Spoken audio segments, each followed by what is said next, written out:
All right, should we get started? There may be people who come in over the next few minutes, but we want to make sure that we use the time that we have today wisely. My name is Lisa Beth Lentini Walker, and I am one of the co-founders of MentorCore.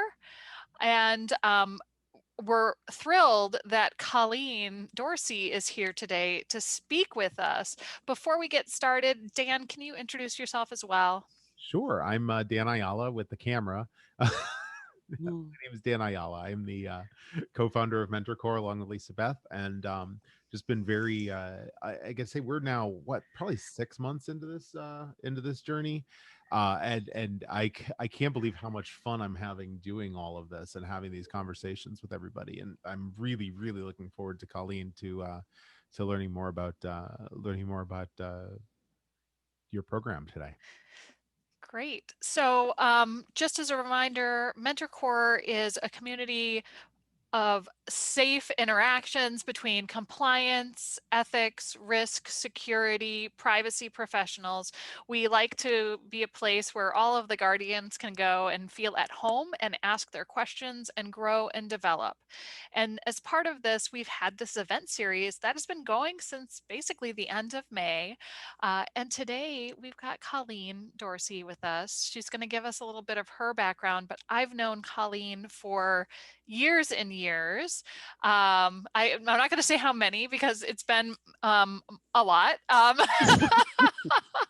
But I've known her and seen her in multiple capacities, both as a thought leader in the compliance and ethics space, in her role within academia, and also in some of the things that she chooses to do for fun around artificial intelligence and ethics, which I can't wait to get into more. But before I steal all of your thunder, Colleen, why don't you tell us a little bit about you?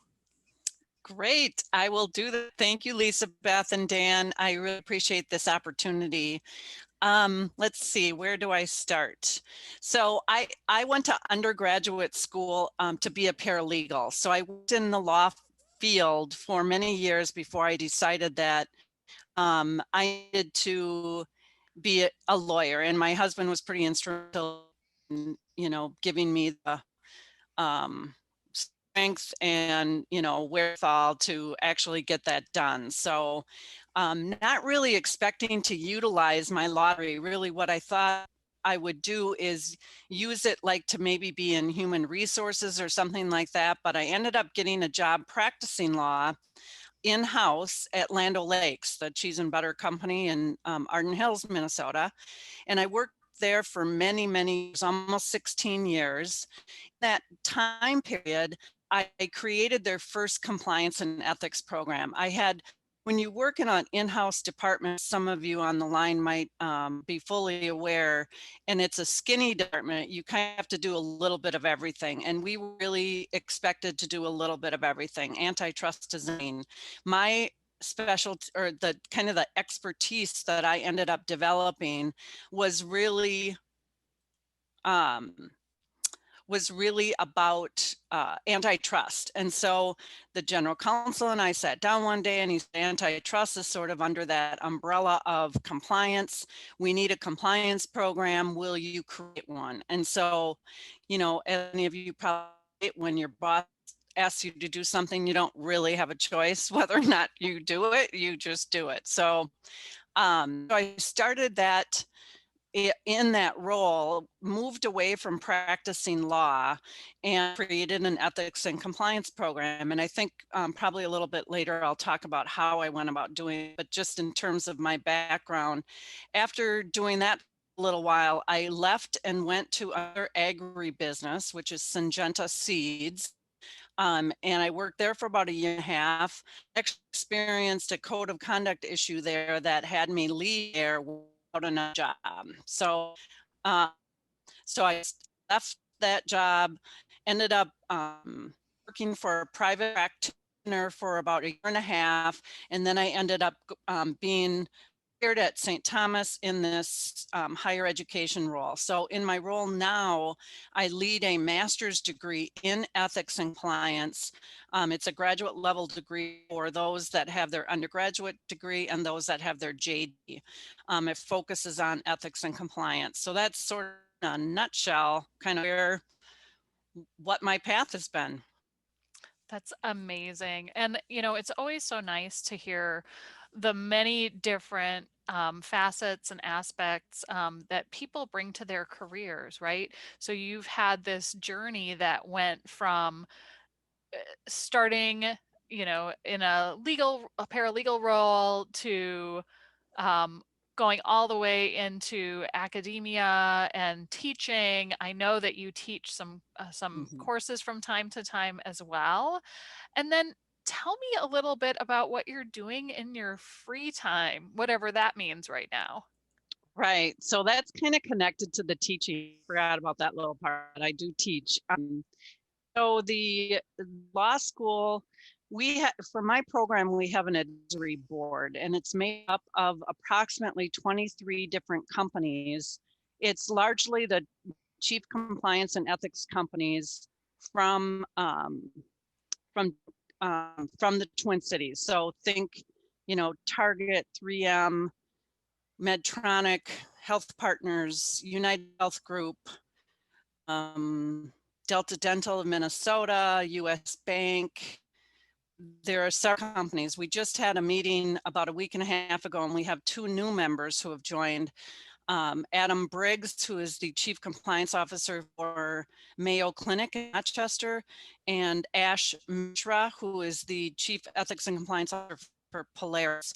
So that group, there's periodically, and I get from a sense of sort of where I want to see the students, or what skills I see the students coming out of our program with. And so they have really been instrumental in sort of to what's, what are the emerging trends, which I think we'll also get to in more detail. But one of the things that has risen is artificial intelligence and ethics around artificial intelligence. And so one of our board of governors, Eileen Locke, was the general counsel and chief compliance officer of an organization called IEEE. IEEE is made up of about 430,000 members. And it's it's not really an association more as much as it is a membership of engineers, technologists, programmers, data scientists, and they develop standards. So they developed, for instance, the standards for the internet. She wanted to get involved with our students in our compliance and ethics program, and so I had breakfast with her, and she was relaying to me the ethical issues around artificial intelligence, and that just kind of really got me hooked. And so after that, I put on a presentation. I started writing articles. I started to be invited for CLE seminars, which I've done with you, Lisa Beth, which have been just absolutely a blast. How geeky are you when you think presenting on artificial intelligence is a blast? Total geek. Okay. Yeah. Right. But we're Yep. all sitting in the zone of geekdom. It's okay. You're Yes. amongst friends. The geekdom dome. So that's really how it all started. And but now the law school understands, this is where I'm circling back to the advisory board. The law school really understands that this is one of those critical skill sets. And so I'm actually working on a syllabus right now for ethics in the ethics and law in technology, primarily artificial intelligence and machine learning. So we will offer a course in this discipline within the organizational ethics and compliance program at St. Thomas. Nice. And it's one of those areas that I think not enough people think about, in the same way they don't think, it's not front of mind to think about how data is going to be used as you're collecting it. it's not immediately for the front of everybody's mind how the unintended consequences or the potential knock-on effects of AI use too. I'm really glad to hear that that's on the horizon. Yeah, it's just been,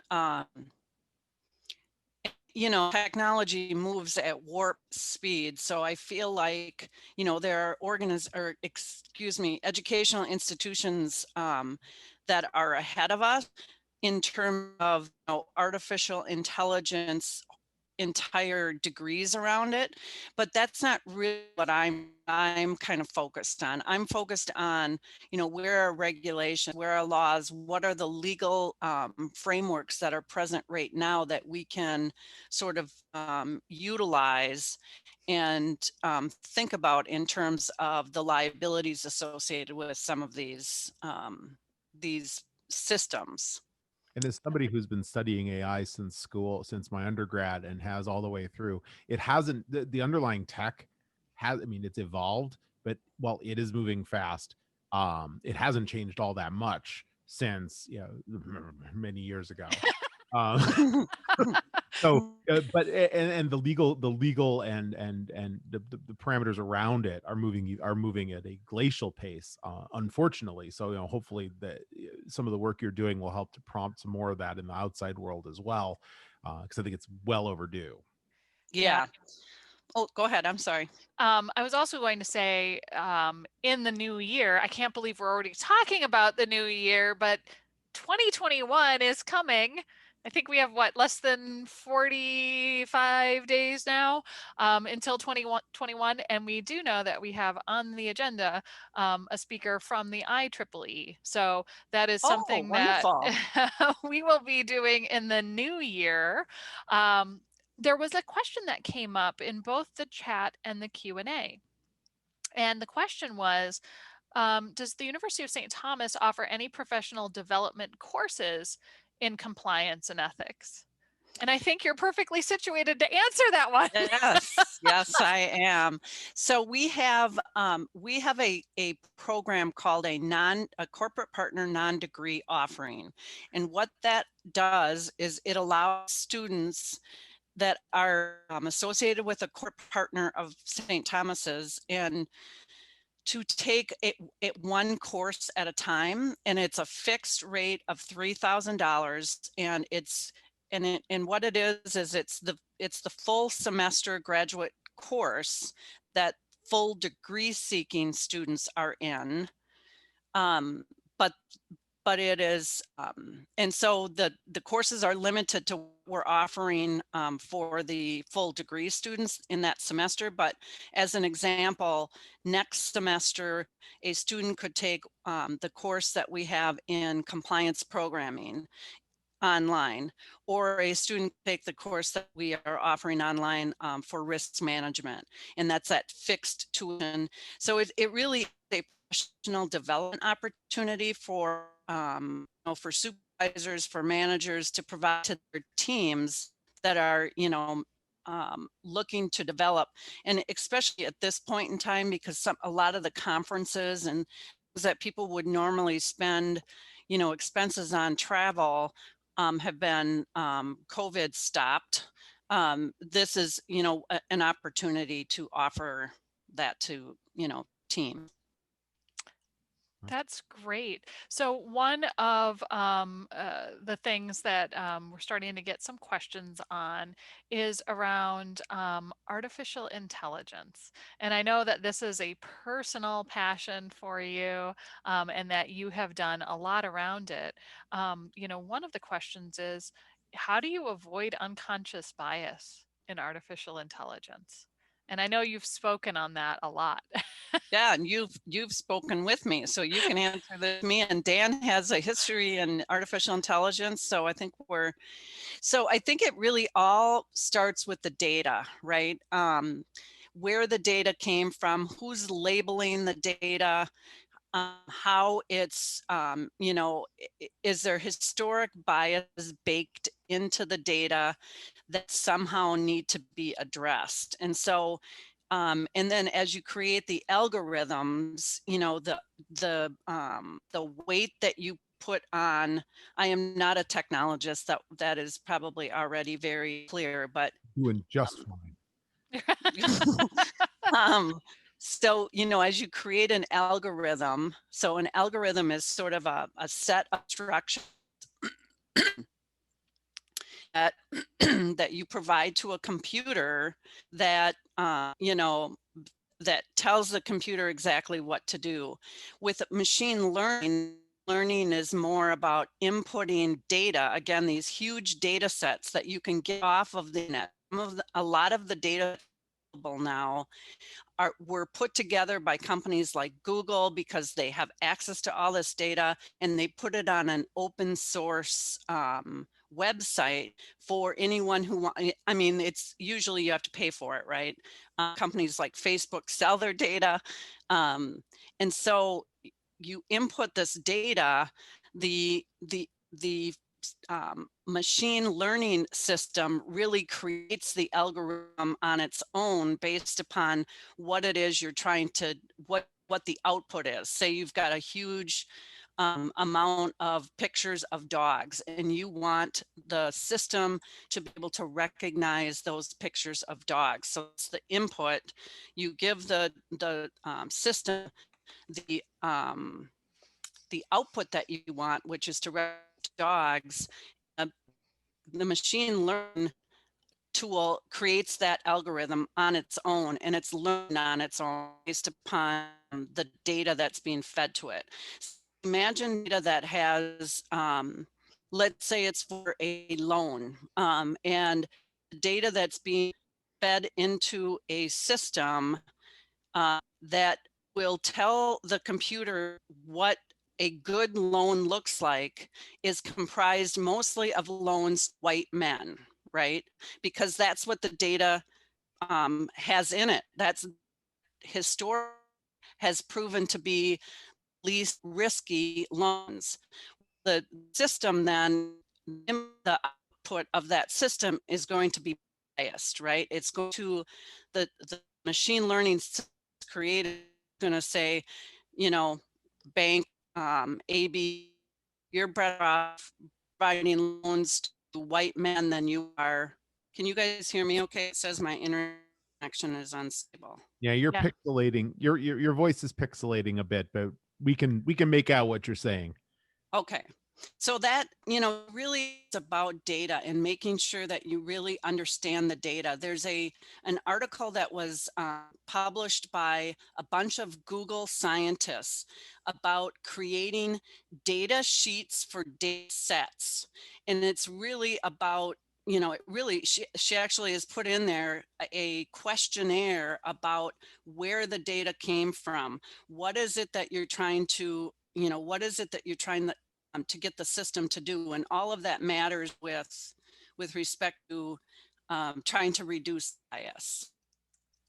That's fantastic. And I know that some of the things that we've talked about historically in terms of bias have been, is there bias in the initial data set, which would be compounded through the actions of machine learning and artificial intelligence? Is there it's all about where are you getting the data? And how are you asking the questions? Are you asking the right questions? And if you're not asking the right questions, you're not going to get the right answers. And frankly, it can exacerbate underlying already existing problems. Right. So we are getting a ton of questions, but I know that we want to walk through a little bit. You have this publication that you put together, and that was published by St. Thomas about a day in the life, a field guide to ethics and compliance. And I've read it. We're going to make it available to everybody who's called in and all of our MentorCore members and newsletter recipients. But basically, it goes through a couple of different categories. It talks about what a day in the life looks like, what it takes to become a compliance and ethics professional, how to get it right, so where you can learn more, how to keep yourself up to speed, and then what a career could look like. Tell me a little bit more about the impetus to write this and what people can learn from it. Sure. So the impetus was really the students coming to me when I first started in the role. Well, and even today, it's sort of amazing to me that a lot of people don't really understand what a compliance, or I mean, not the people that are in it. Obviously, they get loud and clear what they do and the value that they provide. But there's a being whole, I think, in understanding what is compliance, what is ethics as a profession. And so um, the sorry, I'm answering your question. It's trying not to be distracted, but so I put this field guide together really to give an idea of what is it like in really for our law students, for students at the undergraduate level, just to give an idea of what does this mean to be a compliance and ethics professional, and what how I start presentations and how I talk to people about it is this should be done. The people that made the Sharpie pen, whether it's, I mean, I don't know what company owns Sharpie, maybe it's Sharpie Inc. They have compliance people, right? I mean, they have, when they're creating this black top, they have wastewater discharge regulations and rules that they have to comply with in their manufacturing processes. So, and then the X part comes in with, Sharpie Inc. cares about whether their employees are happy. And so that's about culture and ethics. And so every company has compliance and ethics needs. And so I just felt that putting all those sort of buckets of information in that one field guide would be helpful. Yeah, I think there's still a lot of confusion. And I think it happens for a number of different reasons, because I know, having worked in a couple of different companies, no one defines compliance and ethics the same way. I mean, ethics to some extent, but when you say compliance, people can mean a million different things. They may Mhm. be thinking, medical billing and coding. They may be thinking, that it's someplace in the security space. They may be thinking privacy. They may be thinking OSHA. They may be thinking like a safe work environment. And it can be all of those things. So one of the things that I think is really interesting to talk about is, it's my own personal belief that there is a place for everyone within the professions we occupy. You just have to find your place for it. Absolutely. I would totally agree with that, which is one of the things that makes it such a great career path, I think, because it is so broad. And it has potential to make such a difference. It's, a very worthwhile profession. And I think the emerging leaders coming up are really interested in making a difference. I think all generations have been interested in making a difference. I don't want to single out one generation over the other. I think we all care about it. But I do think it's in today's day, ethics and compliance and just how we conduct ourselves is just highlighted so much more than even when I started in it, 10, 15 years ago. It's a worthwhile profession. It's very dynamic. I mean, if you're doing it right, you've got some new issue and new tackle day, sometimes multiple times a day. So it's not one of those checkbox sleepy professions. I think it's very dynamic. And that's another thing people just really don't get. Yeah. So we're starting to get a whole bunch of questions, and I want to make sure that we can, connect all of those dots and make sure that the questions get answered. One of the questions is about education, and I know that you cover some of that in your field guide. How do you decide whether to go for a certification to Mm. start, like for example, like a healthcare certification from a healthcare compliance organization or an ethics certification. There are lots out there. There are lots of offerings. And then there are educational programs like the one that St. Thomas offers, and there's other educational programs that are similar as well. How do you make a decision, and what are some of the factors people should think about? Sure, that's a great question. I think the way that I look at certifications and the way that I look at like a graduate degree is it's sort of like in our law degrees are licenses, right? We are licensed to practice in the in specific states. And then we take continuing legal education credits in order to stay up on the newest issues that are happening. And that's kind of the way that I look at a master's degree and a certification. I think the certifications, whether they're from HCCA or HCCE, Eastside, wherever they are from, I think they're awesome. And I think that they are a very good way to stay up to date, because let's say you get your master's degree in organizational ethics and compliance. That's, I like to think of it as the MBA of ethic compliance. You're going to want to, 5 years from now, there's going to be, and you've graduated and it's 5 years later, you're going to want to make sure that you're updated whatever issues are happening, and those certifications are a great way to do that. And that's how I look at them. I think I talked earlier about our advisory board, and one of our advisory board members is Justin Winship, who is at UAnk. He's their chief scholar.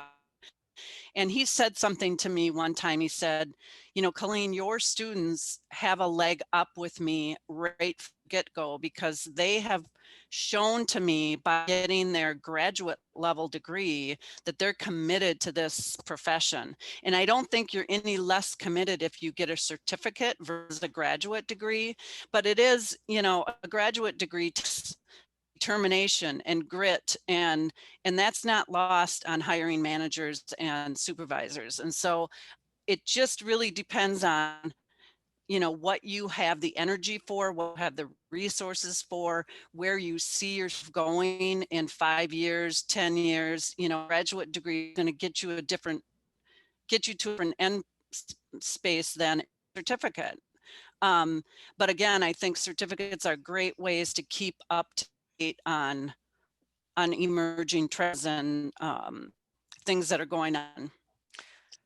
But if you had to start, like if somebody was wanting to break into the field, going the certification route is not necessarily a replacement for education or experience, is what it sounds. No, I would say not. I think experience, like, so with the student that I work with, I'm trying to change this over time, but to get these companies to hire people that have the 0 to 1 level of experience, because we really need to train this next generation of leaders, right?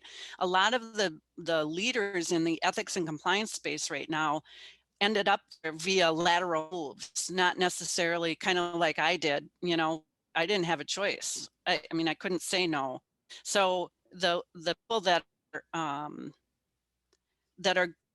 choosing to go into it right now, not necessarily with any experience. I really think companies need to sort of just buck up and give them that experience, right?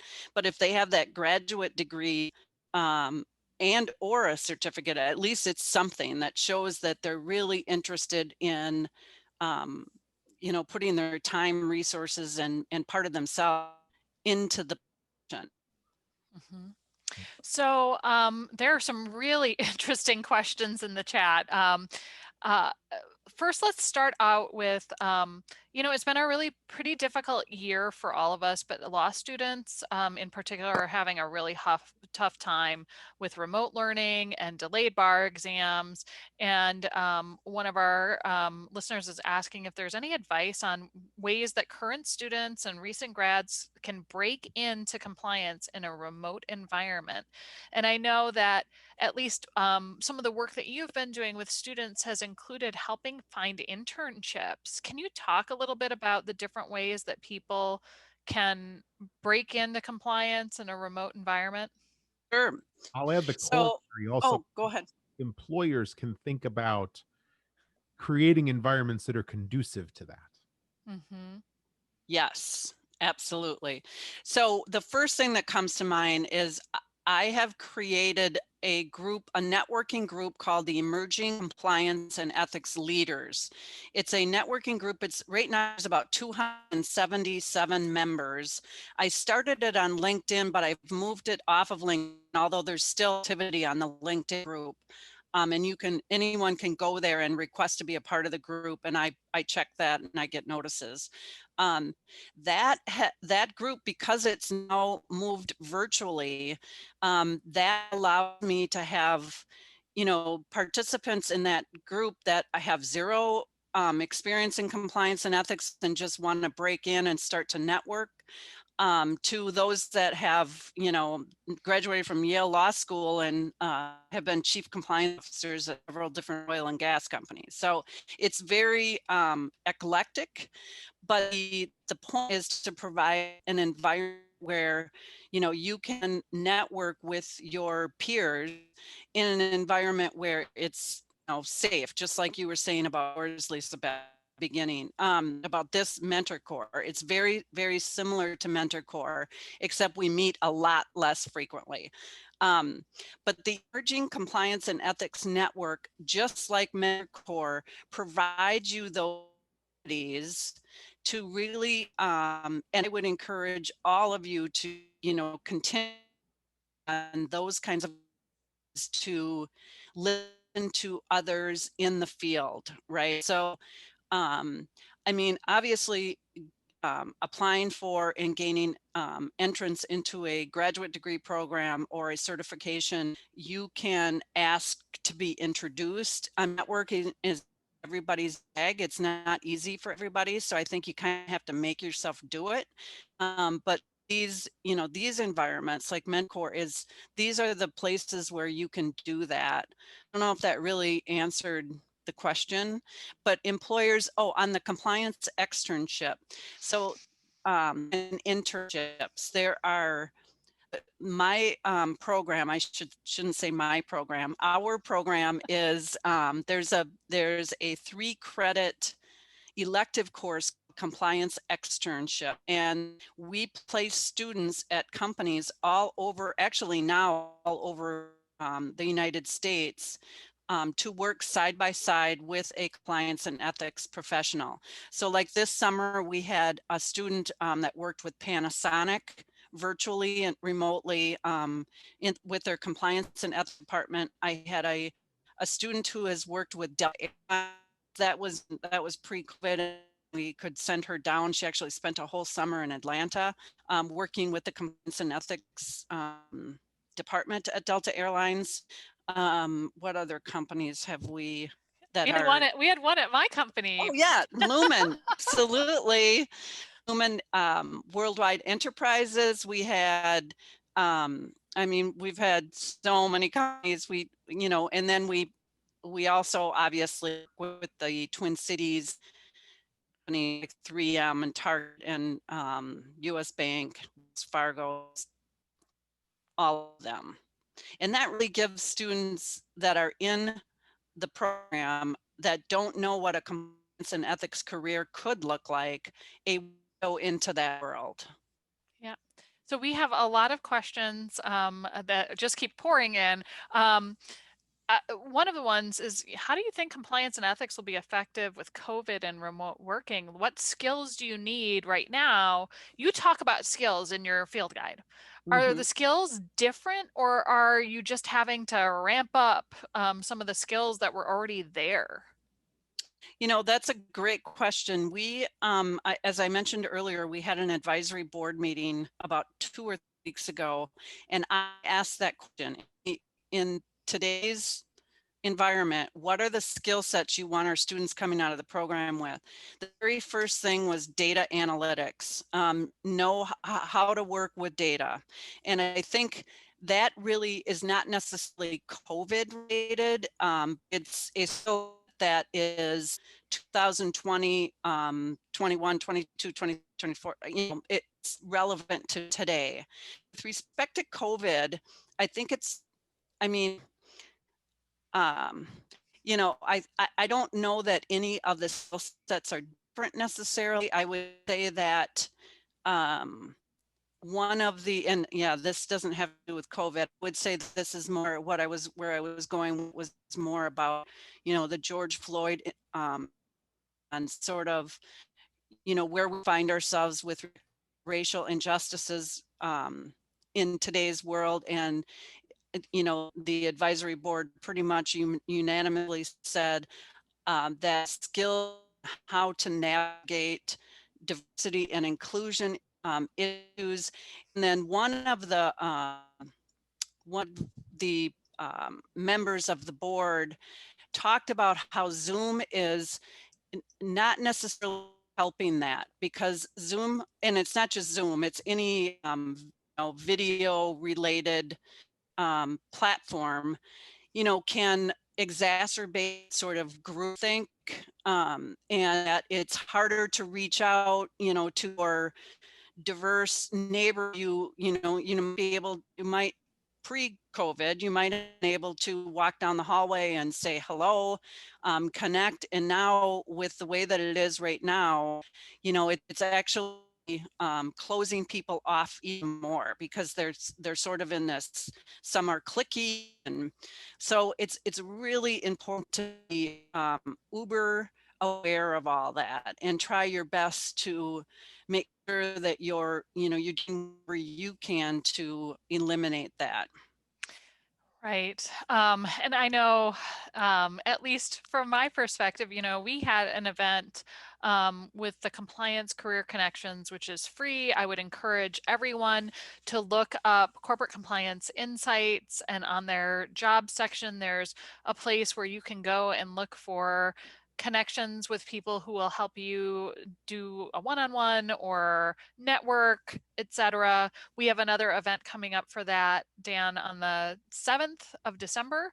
So that's one way that you can reach out and connect. But Colleen's groups that she's put together, you've got the group for emerging compliance and ethics leaders. You've been doing some work connecting people in artificial intelligence and data analytics. Some of those opportunities are open for people to attend and learn more. And I always think that making the time to connect with other people, especially now when you don't have to drive there and you don't have to be located in a specific geographic area, makes a lot of sense. We have some more questions. One of the questions is actually from someone who's from Southeast Asia.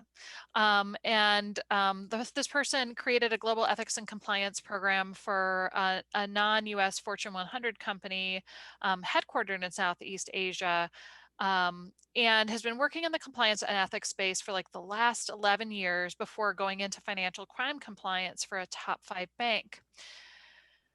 So the question is, as an ethics and compliance career, which is very big in the US, how can a foreign compliance professional with, some type of compliance certification build a career in the US? And they say where a JD is usually required, um, or build a big ethics and compliance circle outside of the US where there's less visibility. And just to clarify for everyone, in the United States, not every compliance and ethics job requires a law degree. There are lots that don't. And there's actually a very robust debate about whether a law degree is something that should be required, is an enabler or a hindrance, right? There's always these debates. And that's why I think St. Thomas has both the LLM and the master's in compliance and ethics, because some industries prefer JD and the LLM, and others say, you can be either. But how would you go about, if you were a foreign compliance professional, building a career in the US or building a big ethics and compliance circle outside of the US? I think that groups like this, MentorCore, the Emerging Compliance and Ethics Leaders Group, SCCE has a very big international, you know, they have been all over the world. And I think becoming a member of SCCE would be very important. You know, they do a very good job of keeping up on rules, laws, trends that are necessary for compliance and ethics professionals. The there are, I don't know if this person has an undergraduate education. They do say that they have an LLM from an Ivy League. Okay, so you know that would be enough to enroll in my master's degree program. It would obviously be, you know, you'd be subject to all the rest of the application requirements, but there are ways to get more embedded in education. And so, you know, again, for the certifications, I know that CCE has certifications that are international based. And then it's really a matter of, you know, networking and using those contacts to really get involved. And I think it's doable. Yeah, and I think, I know, Dan, you probably have some thoughts on this too, but one of the things that I think it's really important for everyone, particularly for those people who are new in their careers, is that networking is not something where you go up and the first thing you do is ask for somebody to do something for you. That is a surefire way to get people who are seasoned in their career thinking, I don't know why I want to spend time on somebody who's already asking me to do something for them. It's You, about building long-term relationships. You know, in my crude security parlance, it's the long con. It's the long game. It is about building and getting to know people so that they get to know you to a point where they can make good matches and make good recommendations, not just, hey, can you introduce me to your friend over there, which hasn't worked in many situations and doesn't. um, there's another person who has a question here, and they said, you know, if I already have a master's in ethics and applied philosophy, should I go to law school too, or is it fine? Should I be looking at, you know, a certification instead of law school? And honestly, I think it really depends on what you're looking to accomplish and where you are at in your career journey, right? I don't think there's one right answer. Do you have some thoughts on that, Colleen? I would agree. I think that's a great degree. And I think that depending, like to your point, depending on where you want to go, that would be enough to get you into a compliance and or role. I say compliance and ethics, and I say compliance and or ethic because they can be different, right? And they can be completely different departments and units. But the other thing to consider with that kind of a degree is really behavioral ethics. Banks are really starting to look at, especially in Europe, are really starting to look at use behavioral science to predict where they might have some, you know, issues in a particular group or unit or in a particular region or department. Um, and philosophy and ethics are, you know, those are just the greatest. That's a great background for those kinds of positions. And I love artificial intelligence, but in that's an area I love to talk about. But this behavioral ethics area too is so incredibly cool. Like Ing, RB, Royal Bank of Scotland. I think some banks in England. I actually just reached out to a couple on LinkedIn and asked if would talk to me about it, and I called and you know, they talked to me for like 20 minutes each about how they set that program, and I think that would be a really cool job. Yeah. On the So e- go ahead, Dan. education front, I want to ask a contrarian question, and this is coming from somebody who spent a long time in higher ed. just around some of the inequalities that come from requiring degrees for roles at all. And this has come out a lot in the security space. And I'm curious if it's in the same, if you're seeing the same thing here, is a move away from degrees and toward practical experience in order to remove some of the hiring inequities or the access, the challenges of people that can't access that kind of education but want to enter the field. Were you going to say something, Lisa? No, I mean, I think it's a great Yeah, question.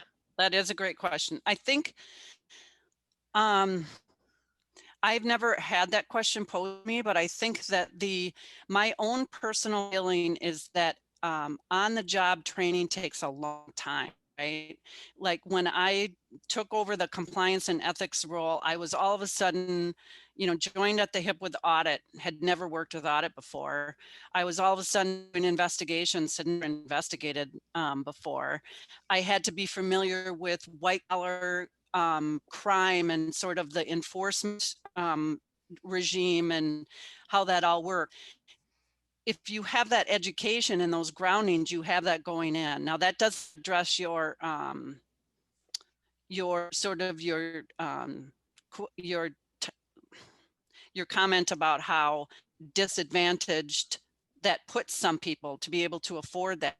And I think that that's really on the educational institutions. That means that they have to be thinking about ways to provide that education to those that can't afford it, Yep. And I think that's absolutely fair. But I do think that experience just on the job training takes a little bit longer, and that you can get what you can get from a degree is sort of the foundational basics in specialized areas. So back to data usage, and I know that you have in the past had a kind of risk assessment / questionnaire on artificial intelligence, questions to ask, and I'm hoping that you'd be willing to share that with everybody here because I know it's a great resource. Yeah, I definitely will. Great. So we will add that to the list of things that we're Yep. thrilled to have Colleen help provide to everybody who's listening. But one of the questions that was actually from a while ago was, how do you help people understand data usage more clearly when data policies everyone is asked to agree to when accessing websites are so unuser friendly? Right? There's always been this, kind of contract of adhesion. You don't really have a real choice if you want to get anything out of the system. What are ways that you found that help people understand what's being done with their data? And what do you think best practices are? Well, I will agree that there's no way that kind of legal jargon is being read by anybody, right? Cambridge Analytica was a perfect example of that. They just totally made up what they were going to use the data for. So even if you read the T's and C's, it might not actually be they're going to use that. I don't know that. I think there's a app called something, or not Grey Duck. I remember the name of it. DuckDuckGo or whatever. Yeah, exactly. And you can that helps you determine where your data is going. And I also think that if you Google, how can I protect my data, it will give you all kinds of ideas about how you can manage your own private data. But I think it's just important. I mean, I think it's a great, and that means that people are being more alerted to the fact that, their data not necessarily theirs, right? I was on some call or was reading something. I think they were St. Thomas alums that were creating a smart refrigerator. And what would you need a smart refrigerator for? I don't know. I know, but why? To me, that's one more way. And obviously you would know this a lot better than me, but one more way to hack could maybe get into your information or into your home, or it's think you have to really think about the ways that you're using your data and unintended consequences. In one of my presentations, well, actually with you, Beth, we talked about the 1944 US Census was used in order to track down where descendants, Japanese descendants lived in California in order to send them to internment camps. And that just came out like not very long ago. And there's an apology and, but when you're putting information into a census, you think, well, that's innocuous. What are they going to do with that information? But it is amazing how your information can be misused. Really think about what it is that how you're providing it. I don't know if that answered the question or not. I think it addresses some of the issues that are out there, some of which we can't solve. At least not here today. Yeah. Right. Yeah. I sum it up with just because you can doesn't mean you should. Exactly. Good. Well, Colleen, we're running toward the end of the hour, and this has been an amazing array of questions and answers. But one of the things we always finish these talks with is a question for our guest, and it is around the best advice that you've ever received from a mentor. I'm going to go with something super corny, but and it really, I don't know if it was a mentor, but it was my mom. And she always told me to be yourself. And I think authenticity is super important and, will carry you through a lot. And that really is, she would say, Colleen, just be yourself and be fine. Colleen, just be yourself, you'll be fine. And I think about that so much. I mean, if I'm nervous before a presentation or even, a Zoom presentation, this kind of I always get nervous. And I just think I just have to be myself. You have a wise mother. Yeah. Well, Dan and I both know you should always listen to your mother. Or else.